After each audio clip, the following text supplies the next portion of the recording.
Hi viewers, welcome to our channel. ప్రస్తుతం మనతో పాటు సీనియర్ జర్నలిస్ట్ ఇమ్మంది రామారావు గారు ఉన్నారు. వారితో ఒకసారి మాట్లాడదాం. సార్ నమస్కారం. సార్ నమస్తే సార్ కార్తికేయ 2కి బెస్ట్ తెలుగు రీజనల్ ఫిలిం గా నేషనల్ అవార్డ్ రావడం చూస్తున్నాం సార్. సో ఇది బలగం, మేజర్ అండ్ సీతారామం సినిమాలతో పోటీ పడి గెలుచుకుంది సార్ నేషనల్ అవార్డ్. అంటే ఇది నేషనల్ అవార్డ్ 2022 సందర్భంగా ఇచ్చారు సార్. మరి మీరేం చెప్తారు సార్ కార్తికేయ 2 మూవీకి నేషనల్ అవార్డు రావడం పైన మీ ఒపీనియన్ మీరే విధంగా? ఇక్కడ జనరల్గా నా తాలూకు పెర్సెప్షన్ ఒకటే. జనరల్గా ఏదైనా నెంబర్ 1 సినిమాకి అన్ని హంగులు చేకూరుతాయి, ఆ సిన్సియర్ ఎఫర్ట్ అంతా పెడతారు. కానీ 2కి నేషనల్ అవార్డు రావడం అన్నది మనం ప్రత్యేకించి ప్రశంసించదగ్గది. 2 చేరిపోతాయి అన్నమాట. ఈయన ఏం చేశారంటే 1 కంటే 2లో ఎక్కువ ఎఫర్ట్ పెట్టాడు. నిజంగా ఎవరు మరి జ్యూరీ మెంబర్స్ ఎవరో కానీ చాలా న్యాయంగా వ్యవహరించారన్నమాట. సినిమాలో ఏదో ఒకటి ఫోకస్ అయ్యి ఉండాలండి. సినిమాలో మాత్రం ఏదో ఒకటి ఫోకస్ లేక సినిమాని ఏదో మన తెలివితేటలతో మన ప్రతిభతో తీసేద్దామంటే అది సాధ్యపడదు, జనం మెచ్చరు, కొన్ని జ్యూరీ అంతకంటే మెచ్చరు. ఇక్కడ ఏమైందంటే సీతారామం కానీ లేకపోతే ఇక్కడికి ఏ సినిమాలండి పోటీకి వచ్చిన సినిమాలు ఏవి? సీతారామం ఒకటి వచ్చింది పోటీ, మేజర్, బలగం, మేజర్ ఒకటి, భారత్ ఒకటి ఇవన్నీ వచ్చినప్పుడు కూడా ఇక్కడ ఏదో మనం టైటిల్ పవర్ఫుల్గా పెట్టుకున్నామన్న ఆలోచన కాకుండా ఇక్కడ మనం ఏ మెటీరియల్ అందించాము, దాన్ని ఎంత గొప్పగా చూపించాము, ఆ చూసే ప్రేక్షకుడికి ఒక్కసారి ఒక డైలమాలో పడాలన్నమాట. అబ్బా ఇంత గొప్పగా ఆలోచించేది ఏమిట్రా అని చెప్పేసి ఎవరికైనా అంతే కదా. మనమైనా సహజంగా సినిమాతో పాటు మనం వెళ్తుంటాం. సినిమా చూసినప్పుడు మనతో పాటు సినిమా వస్తుంటుంది. మనం ముందుగా ఊహించుకుంటుంటాం కొన్ని సన్నివేశాలు. అది వచ్చిందనుకోండి, బాగా ఊహించండి అనుకొని సంబరపడతాం. లేకపోయినా డైరెక్ట్ని అభినందిస్తాను ఎలాగ అనుకున్నా అని చెప్పేసి. అంతకంటే ఎక్కువ ఏదైనా వచ్చింది అనుకో, అప్పుడు మన ఊహ కాదు, అక్కడ డైరెక్టర్ కాన్సెప్ట్. అప్పుడే మనం డైరెక్టర్ ఎవడరా అని తెలుసుకొని మనస్ఫూర్తిగా అభినందిస్తాం. అలాగే అభినందించే డైరెక్టర్లో రీసెంట్ డైరెక్టర్లో నెంబర్ 1గా ఉన్న డైరెక్టర్ చందు మూండేటి. ఆయనకి చాలా మంచి కాన్సెప్ట్ ఉన్నాయి. ఉన్న కాన్సెప్ట్ని ఆయన సినిమా మీద కూర్చుంటాడేమో. ప్రతి ఒక్కటి కూడా అంతకుముందు ఏదో నేవల్ బేస్ దాని మీద ఒక సినిమా తీశాడు. ఆ సినిమాకు కూడా అవార్డులు వచ్చాయి. ఒక పడవ ప్రయాణం అదో సినిమా చేశాడు, ఆ పేరు నాకు గుర్తుకు రావటం లేదు. కానీ ఇక్కడ ఏమవుతుందంటే డైరెక్టరే అంటే ఫ్లేర్ అప్ అయిపోయి నెంబర్ 1 స్థానంలో ఉంటాడు. ఆ నెంబర్ 1 స్థానంలో ఉన్న చందు మొండేటిని మనం గుర్తించకపోయినా వాళ్ళు గుర్తించారు. దానికి వాళ్ళకి అభినందనలు ఇవ్వాలి. అలాగే నిఖిల్ కూడా మన హ్యాపీ డే సినిమాని చూసినట్టయితే ఆయనకి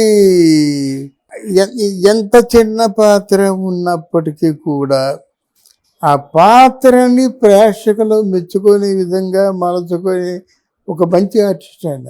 మీరు గమనించినట్టయితే పాత్ర చిన్నదే ఉంటుంది కానీ ఆ పాత్ర వెళ్ళి ప్రేక్షకుల్లో పడిపోతుంది.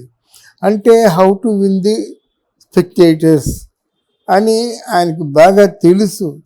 గనకనే ఏ సినిమాలు లేవురా అనుకునే టైంలో ఇది కార్తికేయ వచ్చింది.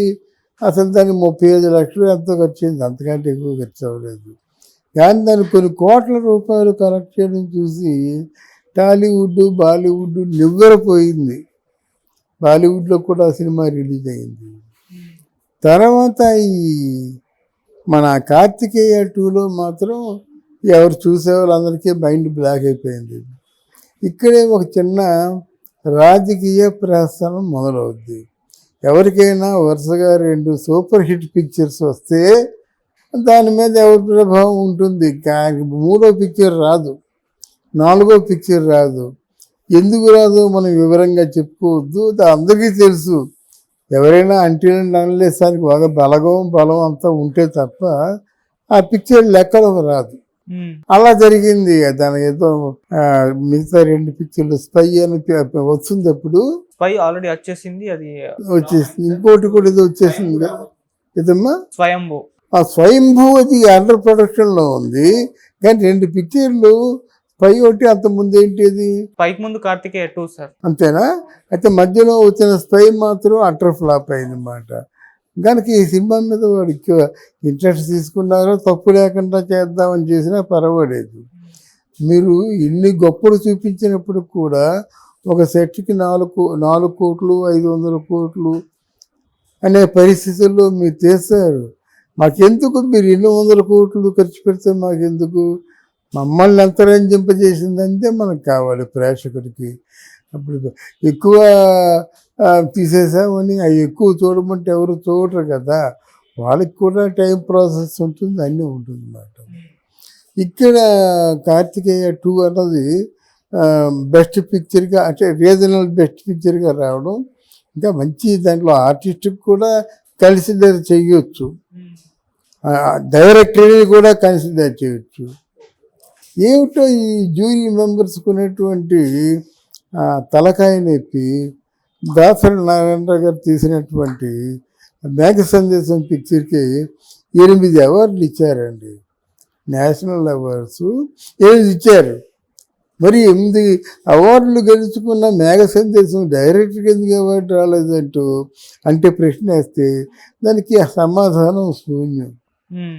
సినిమా బాగాలేకుండా మ్యూజిక్కి, కెమెరాకి, దానికి దీనికి మొత్తం డ్యాన్స్కి ఇలా 8 అవార్డులు ఇచ్చినప్పుడు మరి డైరెక్షన్ బాగాలేకపోతే ఇవన్నీ బాగుంటాయా? వంటకం చేసేది డైరెక్టర్ కదా అని బాధపడిన సందర్భాలు ఉన్నాయి. అలాగే ఇక్కడ నిఖిల్ తాలూకు ఆ సినిమాకి అవార్డు ఇచ్చినప్పుడు ఆర్టిస్ట్కి కూడా అవార్డు ఇవ్వడం, ఆర్టిస్ట్కి అవార్డు ఇవ్వకపోయినా సరే డైరెక్టర్కి అవార్డు ఇవ్వడం అనేది అది సమంజసం, న్యాయం. ఆ న్యాయాన్నే మనం ప్రశ్నిస్తున్నాం. ఇప్పుడు మనం ప్రశ్నించినందుకు ఎవరికి భయపడవలసిన అవసరం లేదు. ఏది ఆచరించాలో అదే చెప్తాం. ఈ చెప్పింది ఎక్కడ చెప్పన్నా చెప్తాం.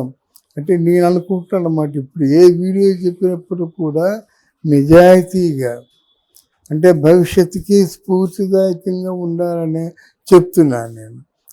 అది వాళ్ళు గమనిస్తే చాలు సార్. అంటే ఇప్పుడు ఈ సినిమాతో పాటు బలగం పోటీ పడింది, మేజర్ అండ్ సీతారామం సినిమాలు. ఈ 3 సినిమాలు కూడా అప్పుడు చాలా మంది ప్రశంసలు పొందాయి, సూపర్ డూపర్ హిట్లు అయ్యాయి. అంటే వీటిని ఎందుకు కన్సిడర్, అంటే నేషనల్ అవార్డు వీటికి రాకపోవడానికి రీజన్ ఏమన్నా ఉందంటారా? నేషనల్ వాళ్ళది చిత్ర విచిత్రంగా ఉంటాయండి. ఎలాగంటే మేఘ సందేశానికి జయసుధ్ గారికి ఆల్రెడీ అవార్డు కన్ఫర్మ్ అయిపోయింది. ఆ జ్యూరీలో ఎవడో వచ్చేసి ఆవిడ తెలుగు బాగా పలకటం లేదు, భార్య అంటుంది, భర్త అంటుంది, బాధ్యత అంటుంది, ఈ మాటలు చెప్పాడు. ఇదే కదా, అరే బాధ అన్నా బాధ్యత అన్నా అది వాళ్ళ తాలూకు క్యారెక్టరైజేషన్ బట్టి ఉంటుంది. ఎక్కడో మారుమూల గ్రామంలో బ్రాహ్మణ కుటుంబంలో సంఘ సంస్కృత తాలూకు భార్య గ్రామర్ ఫాలో అవ్వాల్సిన అవసరం లేదు. నేను అప్పుడు చెప్పా, మీరు పండితురండి, మీ భార్య పండితురాలు ఎందుకు కావాలి, దానికి ఎత్తి చూపించడం ఎందుకు కావాలి? ఇటువంటి కూడా జ్యూరీ మెంబర్స్ చేస్తున్న తప్పులు క్యారీ చేశారు. ఇప్పుడు భర్త చాడు భార్యగా ఉన్నప్పుడు రామాయణ మర్మాలు, భారత మర్మాలు,